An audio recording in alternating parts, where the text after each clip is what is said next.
Masters of the Universe. Castle Grayskull under attack. In his lair in the heart of Snake Mountain, Skeletor, Lord of Destruction, eagerly studied an ancient stone tablet. His eyes blazed as he read the carved letters. At last! He cried in triumph. The secret of the ancient Eternians! I will tap the power of the planet itself! Not all the strength of Castle Grayskull can stop me! In the sulphurous cavern below the mountain, Skeletor put his slaves, the Skelcons, to work to construct a machine which would tap the power of Eternia and convert it to energy of untold strength. Under the threat of their lord's energy blade, the Skelcons quickly completed their task. A mammoth power shield projector. Towering on its 3 telescopic legs, Skeletor's creation gleamed in the glare of the Skelcon's forge. Now we shall see who rules Eternia! Cried Skeletor, as the Skelcons swarmed over the machine to prepare it for action. Far from Snake Mountain, in a wide clearing of the evergreen forest, stood Castle Grayskull. The grim battlements dominated the land for many leagues round, as far as the hills which rimmed the clearing and the beginning of the forest. In the castle's council chamber, Tila and Stratos, Lord of the Air, were in deep discussion. Only by constant vigilance were the two able to hold at bay the forces of evil which daily threatened the people of Eternia, for He-Man was away and could not help. They were especially worried over a report by Stratos that swarms of sea people, led by their lord, Merman, were making their way towards the mouth of the River Doom. The river flowed near Castle Grayskull, and it was not in the nature of Merman to pay friendly calls. Making a powerful video lens with his energy blade, Skeletor spied on the council chamber just as Tila sent out a call for He-Man to come to their aid. Let him come! He snarled. They and their precious castle are finished! Skeletor now summoned his ally, Merman, to assemble with his army of sea people beyond the hills where the River Doom flowed out through a narrow gorge.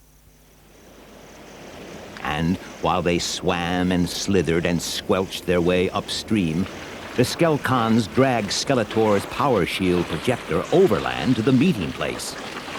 The red sun of Eternia was setting when Skeletor stood on a hilltop and gazed towards the castle. A few lights showed in the gathering dusk, and after a time, they went out. Sleep sound! Laughed Skeletor. Against the swarming hordes of the ocean, you have no chance! For I will create an ocean just for them, to bring them to your very threshold. And you need not think that all your clever toys will be of the slightest help. I have the power to stop any mechanical device. Under cover of darkness, the Skelcons started to set up the projector beside the river where the hills would hide it from the castle, until it was too late. In his other guise of the weakling Prince Adam, He-Man was at the palace of Eternia talking to his mother, the Queen.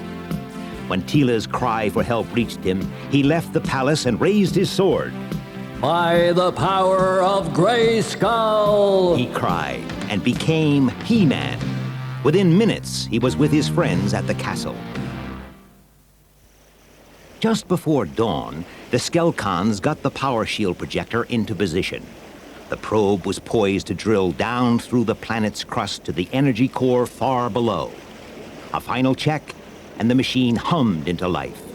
The twisting probe drilled into the rock. The tripod vibrated with energy, and the projector module on top began to glow with flickering light. The projector module rose on its elevator stem until it topped the hills. Nothing lay between it and Castle Grayskull. The glow of the projector pulsations increased, and waves of power sped invisibly out to ring the castle. Within a few moments, Castle Grayskull was enclosed in an unseen bubble of power. Now, for the second part of my plan. gloated Skeletor. At his command, a slimy band of sea people led by Merman emerged from the river, each carrying a zero-energy weapon. At the spot where the River Doom flowed into the gorge, Merman stationed his sea people. Then, at a signal, each aimed his zero-energy weapon at the water. Brilliant green bolts of zero energy flashed from the weapons, and ice crystals began to form in the water, slowing its flow and then stopping it completely as it froze from side to side. As the water piled up behind the ice, the sea people poured more and more and more zero energy into the river until a huge ice dam filled the gorge from one side to the other. Upstream, the river water rose above its banks and flooded onto the land. Soon the river itself was out of sight, and the waters lapped about the very walls of Castle Grayskull. Now the creatures of the ocean swarmed through the flood, ready to seize any living thing that might try to escape from the castle. He-Man was roused from sleep by the cry of a lookout. Hurrying to the ramparts, he looked where the man pointed. But it was still dark, and there was nothing to see. I heard a sound, said the sentry. It wasn't a footstep. It wasn't a wheel. It seemed to come from all sides at once. As the sun rose and light poured over the landscape, it became plain that this was no ordinary attack by an enemy over land. The lapping waters were filled with every kind of sea horror, ready to attack with teeth, claws, and tentacles. He-Man leapt into battle ram, but the controls clicked uselessly. His power blade was dead, as was Teela's power scepter. With my super strength, I might just fight my way through to dry land, said He-Man. But the ordinary people of the castle would be helpless. Already the water has reached the drawbridge. Unless we can find a way of fighting back before the water rises much further, we are doomed. At noon, the water reached halfway up the walls of Castle Grayskull. Only the drawbridge, held tight by its neutralized mechanism, kept the flood from entering. Evil sea creatures clawed at the stones and reached up with writhing tentacles. We are in the grip of some kind of power shield, said He-Man. Everything mechanical is jammed, but we are not affected. And the enemy can penetrate right up to our walls. If there was a way, a man could also break through and seek help. If only we had weapons that used natural power, said Teela. Man-at-arms might devise something, said Stratos. The power shield may not extend overhead. If I can penetrate it, I can bring help. Without another word, Stratos soared straight up from the ramparts, braced for impact with the power shield. For an instant, Stratos was enclosed by a blue glow. A sharp electrical tingle went through his body. Then he was through the power shield and into the open sky. Far below was the helpless castle. But farther off, he could now see the great ice dam that held back the waters of the River Doom. High above Eternia, a mere speck in the sky and unnoticed by Skeletor and his people, Stratos sped with all the air power he could summon up to find Man-at-Arms, armorer to the masters of the universe. The sun was low in the sky when Stratos spiraled to the ground at the palace of Eternia. Man-at-Arms came to greet him, and he spoke his urgent message. Castle Grayskull was under siege, and only Man-at-Arms could save it. When Stratos had finished his story, Man-at-Arms looked thoughtful. Whatever weapon I can devise for Castle Grayskull must not rely on mechanical power. It must be done swiftly before the waters rise much more. And it must be done secretly, so that the enemy has no time to produce a counter-weapon. The sun shone through the power shield, said Stratos. Of course, cried Man-at-Arms. Solar energy. It requires no mechanism. And you say that Skeletor has blocked the river with a great mass of ice? Then we'll use a solar cannon. As long as the sun shines, it will be all-powerful. Now, you must rest, and I and my people have much work to do.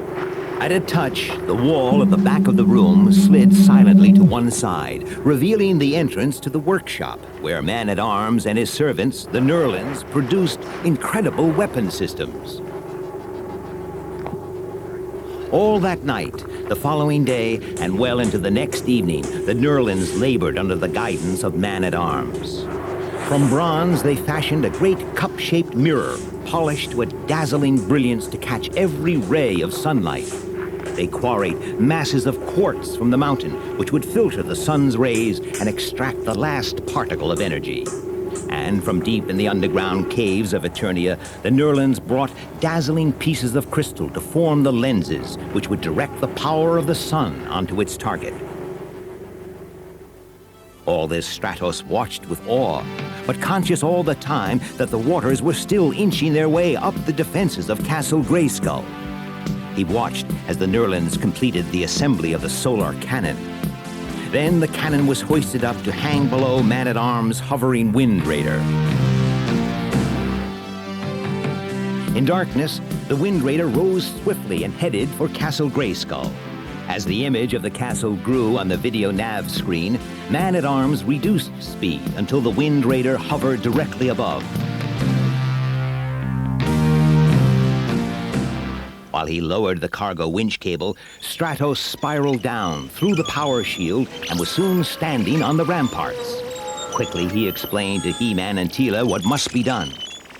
Slowly, the solar cannon was lowered to the defenders, while the Wind Raider hovered unaffected by Skeletor's power shield.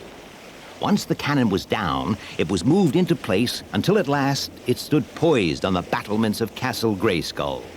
There was nothing to do now but wait, and pray that the sun would not be obscured by cloud.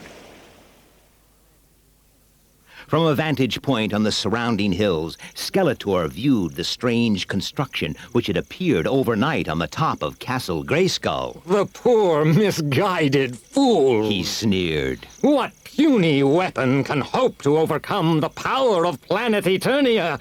Another few hours, and they will be forced to choose between drowning and capture by my sea slaves. Figures could be seen grouped around the cannon. Then a bolt of white-hot solar energy shot from it. It struck the water in front of Skeletor, throwing up a cloud of superheated steam.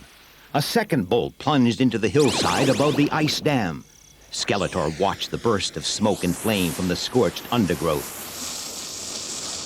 Increase power! He screamed at the Skelcon operators of the power shield projector, and the machine throbbed and trembled as Skeletor attempted to reinforce the power shield around the castle. The floodwaters had now risen so high that the defenders of Castle Grayskull were forced to use swords and spears to repel the grasping tentacles and snapping jaws of the sea creatures. With Teela at the controls of the solar cannon, Stratos hovered high in the sky to direct her shots. The first bolt of solar power fell short. The second was too high. At Stratos' signals, Teela changed the aim and swung the cannon a few degrees to the right. Then she pressed the firing lever. Far off, in the gap in the hills, there shot up a cloud of white vapor. Teela fired again with the same result. Stratos signaled her to maintain rapid fire. Then he swooped down, sword in hand, to help to beat off the attackers. The first few shots from the solar cannon seemed to have no effect on the ice. But Skeletor ordered the power shield to be still further strengthened. The terrified Skelcons did as they were told, and the projector shook violently, glowing and smoking at maximum power. Then Merman shrieked, The ice! It's melting! Water was pouring down the jumbled mass. A large chunk fell clear and crashed into the riverbed. Already a sizable stream was pouring out of the crevices in the ice. And still, relentlessly, the bolts of solar energy continued to blast into the dam. Merman and the Sea People trained their zero-energy weapons on the ice and fired until the power cells were exhausted. But the ice continued to dissolve before their eyes. Throwing down the useless weapons, the Sea People began retreating, anxious to get away from the superheat of solar power and back to the cool wetness of the sea. At Stratos' signal, Teela sent one last solar energy bolt crashing into the tottering ice dam, and with a roar, it collapsed. The freed flood water surged through the gorge, while tumbling blocks of shattered ice carried destruction before them. Skeletor's Skelcons scrambled as best they could out of the path of the cataract. The fleeing sea people found themselves overtaken by the water and hastened even faster than they had imagined downstream towards the sea. Skeletor raged helplessly as water, ice, and debris crashed around the slender legs of the power projector, causing it to sway alarmingly. Ignoring warning bolts from their master's energy blade, the Skelcon operators leapt to safety as the machine toppled and vanished in a blaze of sparking electricity below the flood. As the power shield projector crashed into the water, the power shield around Castle Grayskull was broken. Energy systems hummed into life, and not a moment too soon as the sea creatures prepared for their final assault. But now, the water level was dropping rapidly. The attackers found themselves in danger of being stranded as the flood rolled back swiftly to the river. Soon, the level had fallen sufficiently for the drawbridge to be lowered. Out of the gate swept Battle Ram, skimming the surface and with bursts from its laser cannon, hurrying the retreating enemy on their way. And as the sea creatures flopped and squirmed through the shallow water to the river, Stratos joined He-Man and Battle Ram in harrying them, while Teela, mounted on her golden horse, clattered over the drawbridge and splashed through the puddles to join in the pursuit. From his vantage point in the sky, Stratos looked down upon the shambles where the ice dam had broken. A raging Skeletor waded in the mud and debris where the power shield projector lay half buried. Deserted by his slaves and allies, he wrestled in vain to drag the machine upright. But even the great strength and willpower of the Lord of Destruction availed him nothing against the dead weight of the metal and the clutch of the liquid ooze. Merman had been skulking among the undergrowth, and now he emerged, hoping to make his escape before the avenging He-Man arrived. But Skeletor saw him. Miserable coward! He raged at his ally. Perhaps even the feeble strength of your slimy muscles might be enough to help me. I'll have no more part in it. Said Merman. The vengeance of the masters of the universe is close, and it will be swift and terrible. Traitor! Screamed Skeletor, and from his energy blade darted a blast of fire. Merman sidestepped the bolt and aimed his own weapon. But, drained by Merman's attempts to reinforce the crumbling ice dam, the weapon flickered briefly and went dead. Hurling it at Skeletor, Merman made a dash for the river. Then he caught his foot on part of the projector and sprawled in the mud as another blast from Skeletor sizzled over his head. Before he could fire again, a voice called from the hill above. Skeletor, throw down your weapon. Your evil plan has failed. Skeletor spun round to face this new enemy and lost his footing in the slime. The energy blade flew from his grip as he went down, arcing through the air to crash into the battered projector module of the fallen machine. A white-hot disintegrating blast completed the destruction of the device as the impact triggered the energy blade. Slowly the smoke cleared, and He-Man looked down on the scene below him. Of the power shield projector, there was no sign but a smoking crater on the riverbank. Merman was already making good his escape downstream as Skeletor picked himself up, momentarily dazed. Weaponless, he raged after the fleeing Merman. Treacherous wretch! He screamed. There is not one of your kind worthy of my leadership. I, Skeletor, Lord of Destruction, am served by fools and weaklings. By your bungling and cowardice, you have dared to betray me. Not I, Called back Merman from a safe distance. but the powers of the sky. An hour ago, the storm clouds would have made the master's weapon useless. As he spoke, the sun was already disappearing behind a thick cloud bank. After many days of skulking, weaponless, from one refuge to another, Skeletor reached the safety of Snake Mountain and his lair behind the Blood Falls. For long days and nights he brooded on the failure of his scheme, and his slaves avoided him in terror of his maniacal rage. Even the ferocious Panther, Skeletor's giant feline, cringed in a corner of the cavern. Then, one morning, Skeletor roused himself. Gathering the ancient slab on which were inscribed the secrets of the power of planet Eternia, he mounted Panther and rode swiftly across the bridge towards the smoldering volcanic crater of the opposite peak. So much for the wisdom of the ancient Eternians! He roared. The ancient Eternians were fools! And he hurled the graven stone into the fiery depths. Back at Castle Grayskull, the Masters watched Skeletor's action on the spy scan monitor. The fools Said Tila. are not the discoverers of wisdom, but those like Skeletor who try to put it to evil use.